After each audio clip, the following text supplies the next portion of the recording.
Hello, welcome to Lil's Vintage World. This video is going to be a history book reviews video where I take some history books and review them for you. I have 4 to share with you today, so getting straight into it, the first book that I picked up was The Young Victoria by Alison Plowden. This is an older book, I think it's from, when is it from? 1981 it was originally published, and this is about young Victoria, but actually starting with Princess Charlotte.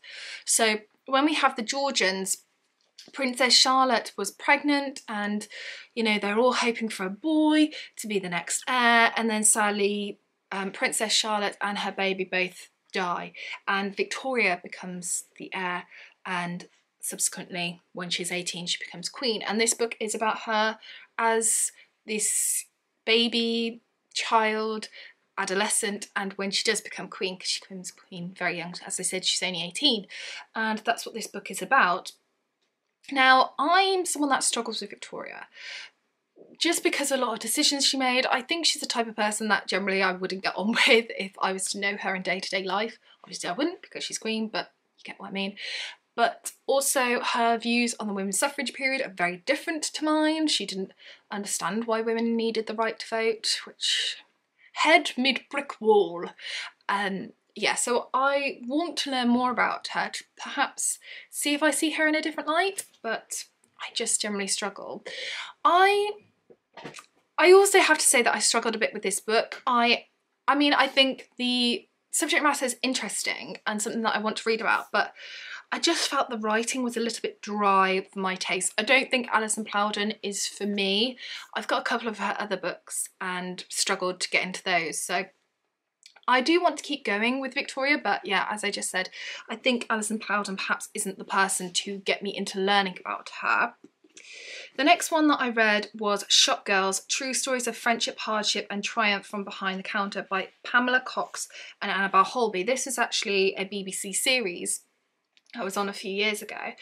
This is the history of shop girls, or as we now call them, retail workers, and we spend a lot of our time in this book in the Victorian period, and that is the time where shop girls kind of started to emerge. And it's really interesting actually, because I learned about that actually they used to live in and they didn't want people that were in relationships, and actually before you could even get an interview you were kind of seen, like looked up and down sort of thing to see what you looked like, because they wanted a certain look for their shop girls.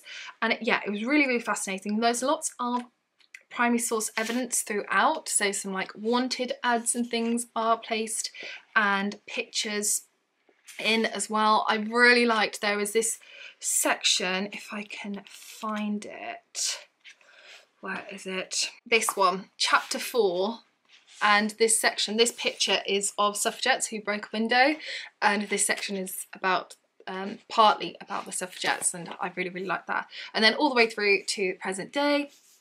I actually really enjoyed this, and if you're interested in the history of retail, then I would suggest you pick it up, because it's really kind of addictive type of reading style, and yeah, the non-fiction that I really enjoy reading, which kind of tells a story to you. Then I read Belle, The True Story of Dido Belle by Paula Brine.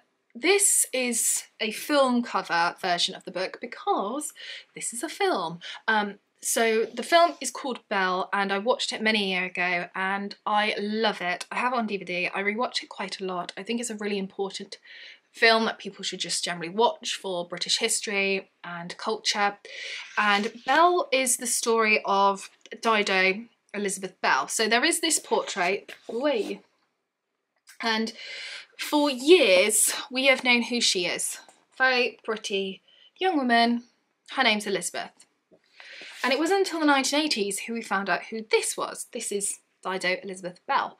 And Dido Elizabeth Belle really kind of changed the course of history, really, because in this portrait you can see that she's not a slave, she's not a servant to Elizabeth, she's side by side. It's almost as if Elizabeth is pulling her into the foreground, and you can see that they are equals, that there's this kind of like sister friendship to them almost.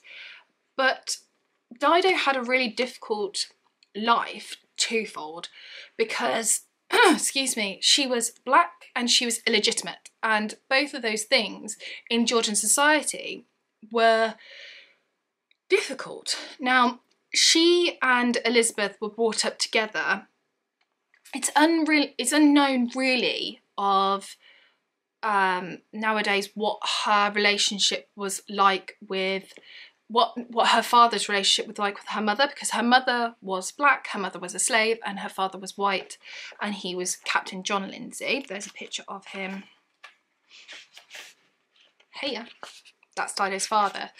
And I mean, it's pieced together that there was some sort of happiness in the relationship because he gave Dido to a family member who essentially knew that she would live a very nice, privileged lifestyle.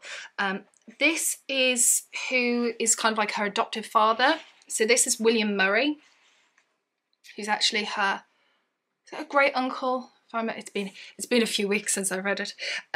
He's the Earl of Mansfield, and actually he's a very important man in the Georgian period. And he is a judge, and there is a case going on of the Zong ship where cargo, human cargo, is destroyed. People are killed, slaves are killed, and they are killed because of the insurance money, essentially. They are worth more to these people on the ship dead as insurance than they are alive as slaves, which makes me feel a bit sick. But it was a really important case that was happening at the time of Dido, of course very close to Dido because it was her sort of father, adoptive father, the Earl of Mansfield, who was presiding over the case. And this case was a really integral part into the abolition of slavery. So fascinating to learn about and her place in society. And yeah, wonderful, wonderful book that you should read because it's really important to learn about your culture, even if it does make you feel sick about what we did. So read it and learn. And then lastly, last non-fiction book that I have to share with you is this really big one. This is Barbie Forever by Robin Gerber. This came out for the 60th anniversary of Barbie. So Barbie first came out in 1959, although Ruth Handler had been working on it for a few years before that. And each decade they bring out a new book. This is the 60th one, which came out in 2019. It is really stunning. I thought I'll just show you a few pictures. It's about how Barbie has become and essentially remains one of the most beloved dolls in history. So this is, you get photos like this, which I think is really, really nice. And I really enjoyed the beginning talking about how the history of the dolls, and actually the first chapter is kind of before Barbie really, and how she came to fruition. So that is illustrations there. And then adverts as well. And then throughout we get talking about how she kind of remains to be one of the most influential dolls to date.